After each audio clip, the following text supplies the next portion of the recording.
Good afternoon friends, ETA business school में आपका स्वागत करता हूं। फ्रेंड्स, ये स्किल्स बेस्ड लर्निंग प्रोग्राम है। निफ्टी 50 और निफ्टी 20 एनालिसिस 21 अप्रैल 2025 के लिए ये एनालिसिस है। आइए चलते हैं हम निफ्टी 50 का जो इंडेक्स है उसमें उसको देखते हैं। देखिए, निफ्टी 50 का अगर आप इंडेक्स देख रहे होंगे, ये पूरा ट्रेंड, ये सबसे सबसे पहले आप देख रहे होंगे 26,272 से, और ये कहाँ तक गया? 21,747 तक ये गया है।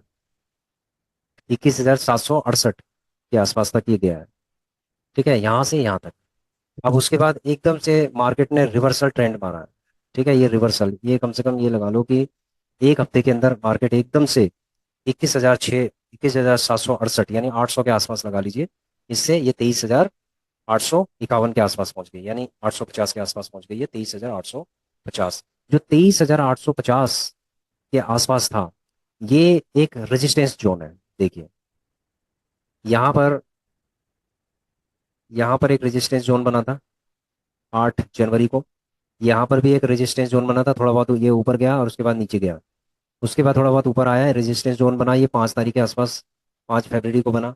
उसके बाद नीचे आ गया, फिर उसके बाद ये ऊपर की तरफ गया, दोबारा से रेजिस्टेंस जोन बना 26 मार्च के आसपास, 24-25, हाँ 25 मार्च के आसपास रेजिस्टेंस जोन बना। उसके बाद फिर ये नीचे आ गया, फिर उसके बाद दोबारा से अभी ये 17 तारीख को इसमें एक रेजिस्टेंस जोन पे रहा है ये।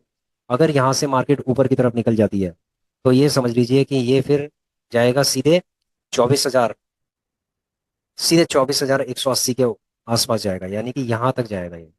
ठीक है, और उसके बाद ये यहाँ तक जाएगा, 24,750 के आसपास जाएगा। तो ये फ्रेंड्स, ये 24,750 के आसपास जा सकता है अगर इसने ब्रेक कर दिया इसको ऊपर। और अगर इसने ब्रेक नहीं किया, इनकेस इसने नहीं किया, तो फिर मार्केट हमेशा नीचे ही झूलती रहेगी, फिर यहीं पर ही। ठीक है, ये 22,000 से लेकर और 24,000 के बीच में मार्केट झूलती रहेगी, झूलती रहेगी। ठीक है, इसको ब्रेक करना है, ये 24,000 को इसको ब्रेक करना है। अगर इसने 24,000 ब्रेक कर दिया तो समझ लो कि हो सकता है ये 24,800 या 25,000 पे चली जाए। ठीक है, इसका एनालिसिस यही है। आइए चलते हैं हम निफ्टी 20 के अंदर। निफ्टी 20 में भी आप देख रहे होंगे कि रेजिस्टेंस जोन यहाँ पर बना हुआ है, ये 2 बार मार्केट नीचे आ गई है यहाँ से, और यहाँ पर ये रेजिस्टेंस बना हुआ है।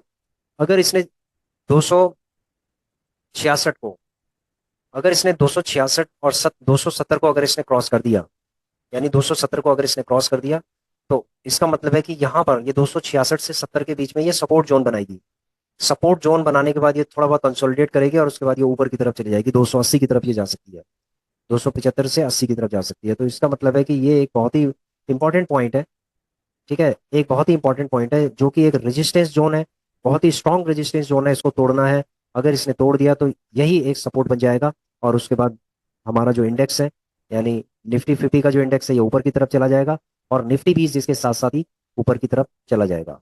ठीक है फ्रेंड्स, तो यहाँ पर आपको वेट एंड वॉच करना है। यदि आपको लग रहा है कि मार्केट ऊपर की तरफ जा सकती है, तो आपको यहाँ पर वेट करना है सबसे पहले। ठीक है, एकदम से बाय नहीं करना है यहाँ पर, क्योंकि आप एकदम से यहाँ पर बाय करेंगे हो सकता है रिवर्स साइड में चली जाए, तो इसीलिए यहाँ पर इंतजार करना आप। ठीक है फ्रेंड्स, अगर ये मान लीजिए यहाँ पर सपोर्ट बना देता है, तो आपको यहाँ पर थोड़ा थोड़ा बाय करने की जरूरत है। एकदम से कोई भी एकदम से बाय करने की जरूरत नहीं है, क्योंकि होता क्या है कि ऐसे रेजिस्टेंस जोन में आदमी फंस जाता है और बहुत ही बुरी स्थिति में चला जाता है। फिर उसके बाद मान लीजिए मार्केट रिवर्स हो गई, नीचे आ गई, 250 के आसपास से पहुंच गया, तो उसके इसका मतलब है कि कम से कम 16 पॉइंट आप नीचे चले जाएंगे। तो इसीलिए वेट एंड वॉच करने की जरूरत है। और आप इसको अपने लेवल पे भी आप एनालिसिस कीजिए। हमने अपनी एनालिसिस आपको बताई है कि अगर ये इसने तोड़ा तो ये ऊपर की तरफ जाएगा, अगर नहीं तोड़ा तो ये नीचे की तरफ आएगा। ठीक है, आप भी अपने लेवल पे इसको एनालाइज कर सकते हैं और उसके हिसाब से ही आप डिसीजन ले सकते हैं। ठीक है friends, thanks for watching our video. Please share, subscribe and like our channel. Thank you.